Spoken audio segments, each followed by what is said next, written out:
जी हाँ, नमस्कार साथियों, स्वागत है हमारे यूट्यूब चैनल अनमोल क्लासेस पर। साथियों, आज हम यूपी टीजीटी 2022 साथियों हम लोग नीति शतकम का अध्ययन करेंगे, जो कि श्री भर्तहरि विरचितम ये मुक्तक काव्य है। तो स्टार्टिंग करेंगे मंगलाचरण से।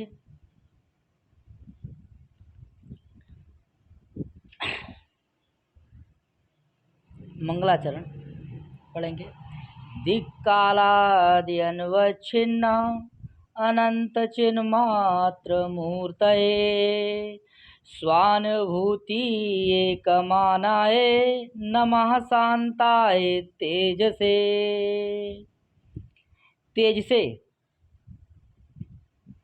तो तेज से जो है, थोड़ा ऊपर पढ़ेंगे। तेज से, तेज से, ये तेज से जो है ये ब्रह्म के लिए, ये ब्रह्म का वाचक है। तेज से एक प्रश्न मैं बताने भूल गया था। नीति शतकम, ये नीति शतकम जो लिखा हुआ है इसमें षष्ठी तत्पुरुष समास है, नोट कर लेंगे। षष्ठी तत्पुरुष, तत्पुरुष समास।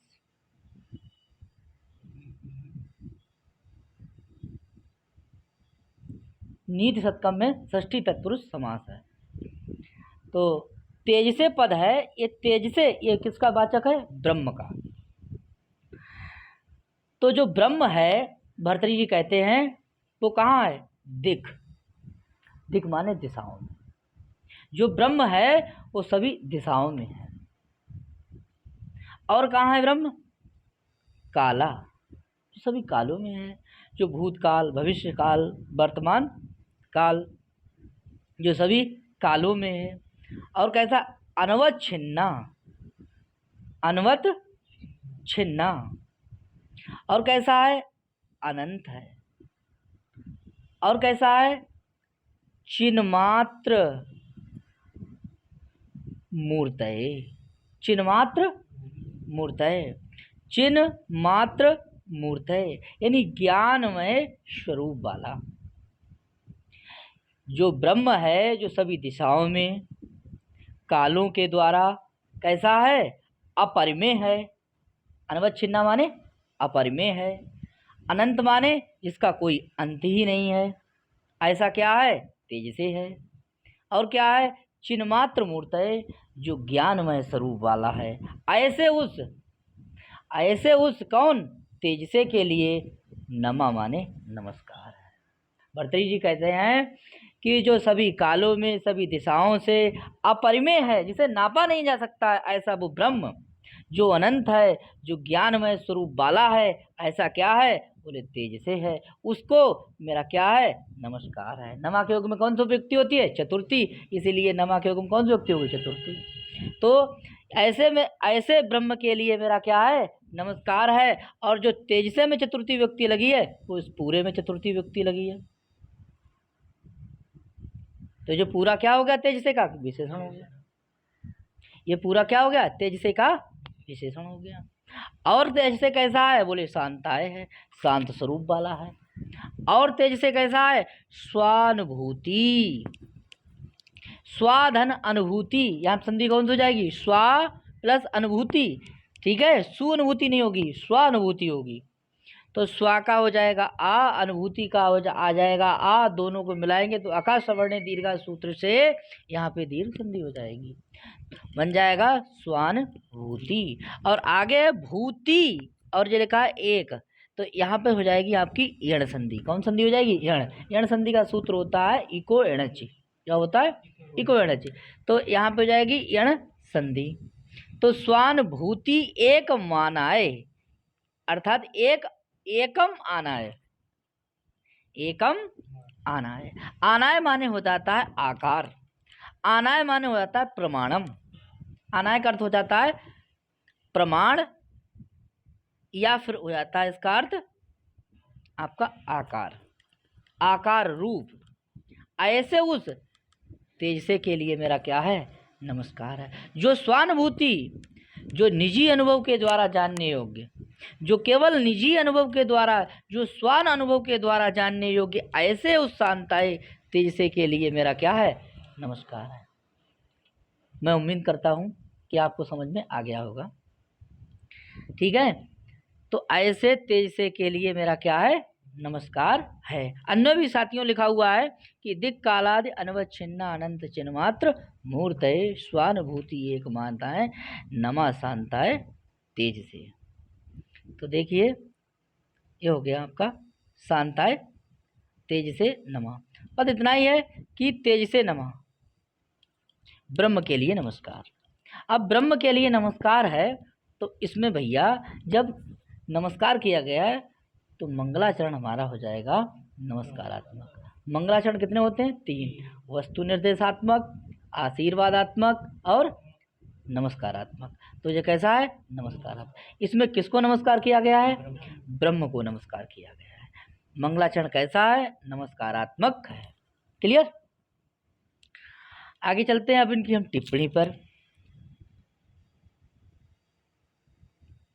अर्थ भी देख लीजिए साथियों।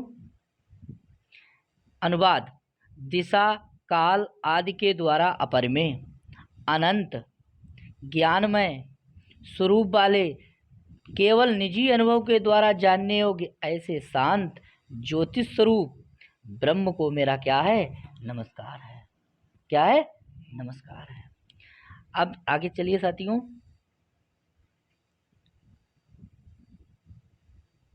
देखिए ये तो यही सब लिखा हुआ है टिप्पणी पे।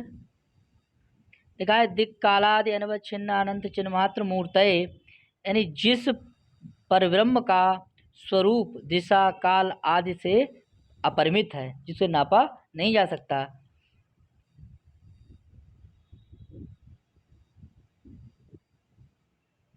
आगे देखिए साथियों, दिशा कालस्या तो क्या बन जाएगा, दिक् काला। अगर दिक् काला है जाएगा तो आपका दिक् माने दिशा और काला माने समय, तो आपका द्वंद्व समास होगा। क्या होगा, द्वंद्व समास होगा। और आगे दिक् काला आदया, दिक् काला आदया, जब आप दिक् काला आदया तक जाएंगे तो आपका समास हो जाएगा दिक् काला आदया आदो वा येषां ते दिक् काला आदया, तो आपका हो जाएगा बहुब्रीहि समास। ठीक है, क्या हो जाएगा, बहुब्रीहि। यहाँ पर आदि पद से सत्वगुण, रजोगुण और तमोगुण समझना चाहिए, नोट कर लेंगे। और आगे जो है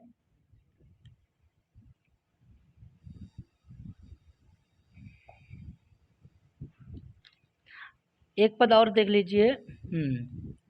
आगे आ रहा है कि दिक् काला, दिक् कालाद भी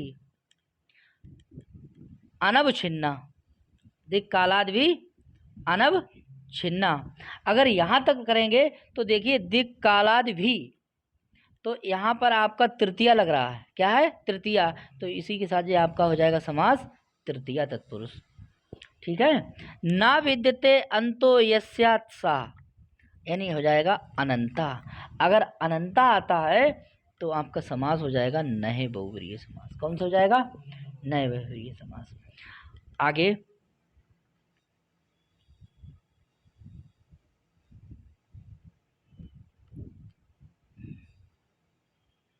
अब आता मंगलाचरण की, तो कोई चीज़ छोड़नी नहीं चाहिए, सभी चीज़ पढ़ेंगे। आगे अब आता है आपका दिक् कालादि आद्य नव छिन्ना अनंता चिन्ह मात्र, चिन्ह मात्र। यहाँ तक आएंगे तो आपका समास हो जाएगा द्वंद्व समास। और आ जाएगा आगे दिक् कालादि अनवच्छिन्न अनंत चिन्ह मात्र मूर्ति यस्य तत्, तब आपका हो जाएगा बहुव्रीहि समास। यानी पीछे जो है पूरी एक लाइन आपकी बहुव्रीहि समास में हो जाएगी। और यह तेज से, यानी तेज से माने ब्राह्मणे का विशेषण है। क्या है, विशेषण है।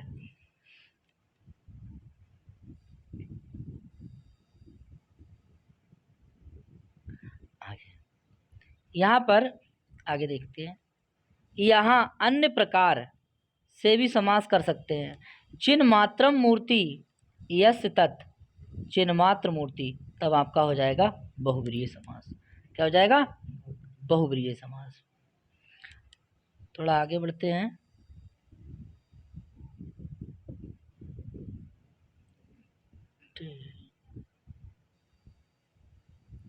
साथियों, एक ये पॉइंट बहुत इम्पोर्टेंट देखिए, ये शब्द बना हुआ है मूर्ति, बहुत इम्पोर्टेंट है।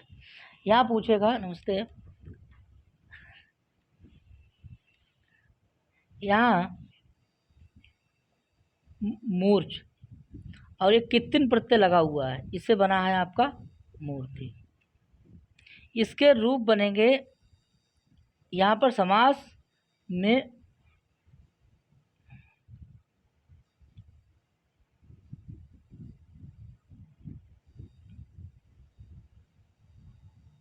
मूर्ते और मूर्तने दोनों रूप बनते हैं। साथियों, जो किताब है निसतकम की, वो तारणी झांकी है। आगे 2 नंबर पॉइंट, स्वानुभूति माना, एक माना है जिसके अस्तित्व का एकमात्र प्रमाण मनुष्य का अपना निजी अनुभव ही है, जो आत्म अनुभव के द्वारा जानने योग्य है, उसे स्वस्य अनुभूति या स्वानुभूति। तो स्वानुभूति में समास आपका हो जाएगा षष्ठी तत्पुरुष समास। क्या हो जाएगा? षष्ठी तत्पुरुष समास। आगे षष्ठी तत्पुरुष। अब आ जाएगा आगे एकम आना है, तो आपका हो जाएगा, देखिए एकम आना है, यहाँ तक अगर जोड़ेंगे तो आपका हो जाएगा कर्मधारय समास। और स्वानुभूति एकम आनाय मुख्य प्रमाणम यस्य तत्, तब आपका समास हो जाएगा बहुब्रीहि। कौन सा हो जाएगा? बहुब्रीहि। ठीक है, इसके आगे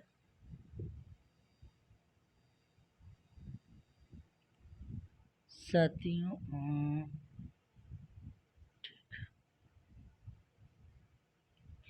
अब शब्द देखते हैं। एक शांताय शब्द है, शांताय, शांताय हलचल, या कभी कभी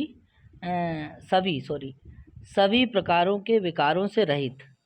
तो सम प्लस कत कर्तरी अर्थ में बनता है आपका शांतम, और तस्में हो जाएगा, तब क्या हो जाएगी? चतुर्थी। और यहाँ चतुर्थी करने वाला सूत्र जो है वो आता है आपका नमः स्वस्ति स्वदा अलम वसट योगाश्चा से व्युक्ति हुई है। कौन सी? चतुर्थी। ठीक है। ब्रह्म को ज्योतिष स्वरूप माना गया है।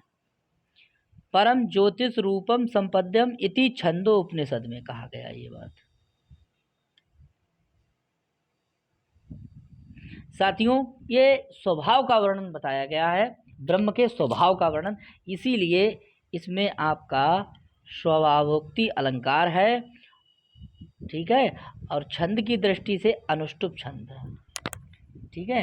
इसका लक्षण भी है, श्लोके षष्ठम गुरु ज्ञेयम सर्वत्र लघु पंचमम द्विचतुष्पादयो ह्रस्वम सप्तम दीर्घम अन्नयो।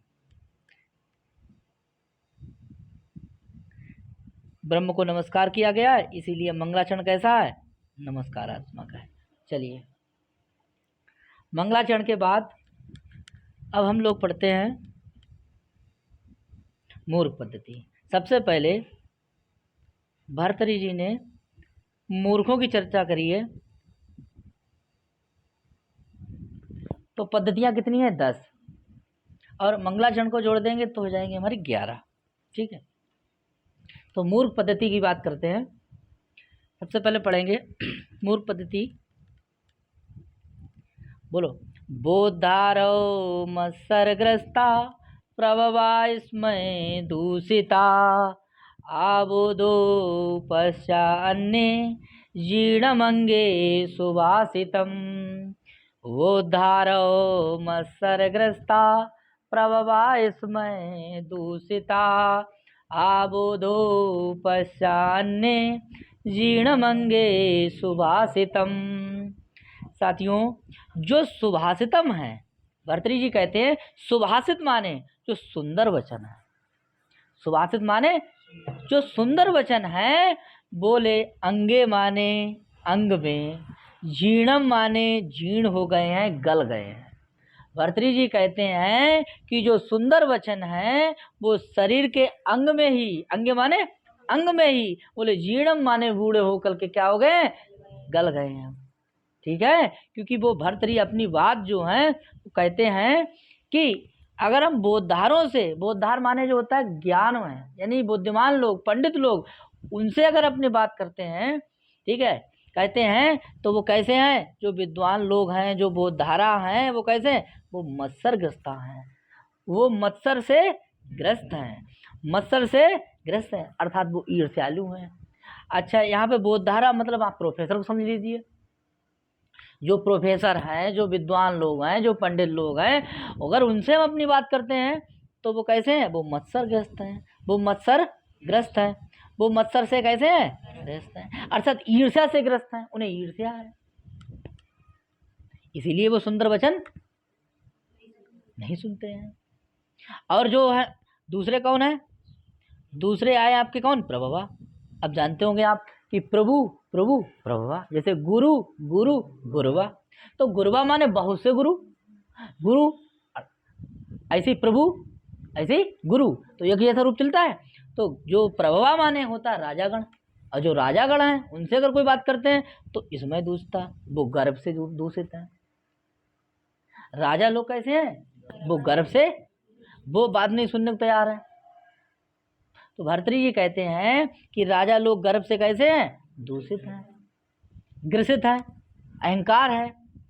और आगे कह रहे हैं कि अन्य, चादन अन्य, यहाँ पे दीर्घ संधि हो जाएगी। कौन संधि होगी, दीर्घ। तो अन्य माने जो और लोग हैं, बोले आबोधो, अबोध माने जो जानते नहीं है, अन्य लोग कुछ जानते नहीं हैं, ये जानते हैं लेकिन ये कैसे हैं, मत्सर से ग्रस्त हैं। ये भी जानते हैं, राजा हैं, लेकिन ये गर्भ से कैसे हैं, और ये अन्य माने जो कुछ जानते ही नहीं है, अबोध हैं, बोध माने जानना, अबोध माने जो जानते ही नहीं है। बोले वो किससे हैं, अबोध से, उपहता माने नष्ट, ठीक है, अबोध से यानी अज्ञान से, अज्ञान से कैसे हैं, अज्ञान से मारे गए हैं, अज्ञान से मारे गए हैं। ऐसे कौन, अन्य, ऐसे कौन है, अन्य लोग हैं। इसीलिए भर्तृहरि को कहना पड़ा कि जो सुभाषित वचन है वो शरीर में ही क्या हो गए हैं, गल गए हैं। ठीक है, वो सुभाषित वचन है वो क्या हो गए हैं, गल गए। गल कहाँ गल गए हैं, शरीर में गल गए। कहाँ गल गए, हाँ, वो कहते हैं कि किन पे करें श्रृंगार पिया मेरे अंधे हैं। तो भर्तृहरि जी कह रहे हैं कि इन पे करें श्रृंगार, जिस कैसे हैं, गर्भ से, गर्भ से नहीं, ईर्ष्या से ग्रस्त हैं। जे राजा लोग कैसे हैं, हाँ, अन्य लोग कुछ जानते नहीं हैं, इसीलिए सुंदर वचन कहाँ हो गए हैं, शरीर में ही। ठीक है, तो मूर्ख पद्धति का ये कैसा श्लोक, पहला श्लोक। कौन सा श्लोक है, पहला। इससे पहले कौन सा था, मंगलाचरण। ठीक है, तो देखिए अन्य देख लीजिए, बोले बोधधारा। अब देखिए बोधधारा जो है वो कैसा है, बहुवचन है। तो मत्सरग्रस्ता भी कैसा है, मत्सरग्रस्ता कैसा है, बहुवचन है। अगर प्रभवा बहुवचन है तो इसमें दूसरा कैसा है, बहुवचन है। ठीक है, अन्य, अन्य कैसे हैं, आबोधो उपहता, अन्य कैसे हैं, आबोधो उपहता। और देखिए इसीलिए सुभाषितम अंगे जीर्णम, इसीलिए सुंदर वचन शरीर में ही गल गए। मैं उम्मीद करता हूँ कि श्लोक आपके जहन में पहुँच गया होगा, दिल दिमाग दोनों। ठीक है, आगे हम टिप्पणी बात करते हैं।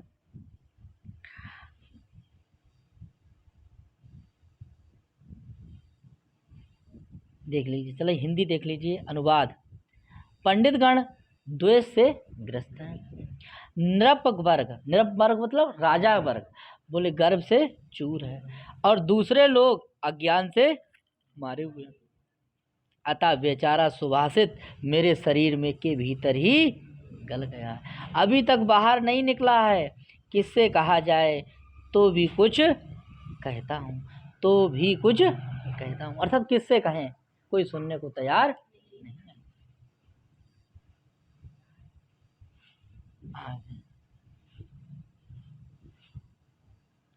देखिए ये लिखा हुआ बोधधारव, क्या लिखा है, बोधधारव। जानने समझने वाले अर्थात शिक्षित लोग, तो बुध धातु से त्रिच प्रत्यय बदला हो जाएगा। बुध से क्या लगेगा, त्रिच। साथियों जो त्रिच प्रत्यय लगेगा वो कर्तरी अर्थ में लगेगा, किसमें लगेगा, कर्तरी। ठीक है, आगे मत्सरग्रस्ता मतलब डहा से जकड़े हुए, अर्थात विद्वान लोग मेरे सुभाषित को समझ सकते हैं और उसकी प्रशंसा भी कर सकते हैं, किंतु वे इतने ईर्ष्याग्रस्त हैं कि मेरे सुभाषित को सुनते ही नहीं है, मेरे सुभाषित को सुनते ही नहीं है। अब जो आपका जो ग्रस्त शब्द बना है वो देख लीजिए, जो ग्रस्त धातु है इससे कत प्रत्यय लगा है कर्मणि में, तो बनता है आपका क्या, ग्रस्त। और मत्सरेण ग्रस्ता आपका तृतीया तत्पुरुष हो जाएगा, क्योंकि यहाँ पे कौन सी व्यक्ति है, तृतीया, तो तृतीया तत्पुरुष हो जाएगा। क्या हो जाएगा, दूसरा पद देखते हैं, इसमें दूसरा, इसमें भी तृतीया पद होगा, कौन समास होगा, तृतीया तत्पुरुष। तो गर्भ से विकृत यानी गर्भ से चूर, ऐसे सुभाषित को क्यों, ऐसे सुभाषित क्यों सुने, तो इसमें अप बराबर क्या बन गया, इसमें। और दुस ऋच कत, तो आपका बनता है दूषित, तो कर्मणि से कौन सा प्रत्यय लगेगा, कत, और बन जाएगा आपका दूषित। और दोनों पद को समास कर देंगे तो बन जाएगा आपका स्मयन दूषिता बराबर तृतीया तत्पुरुष समास।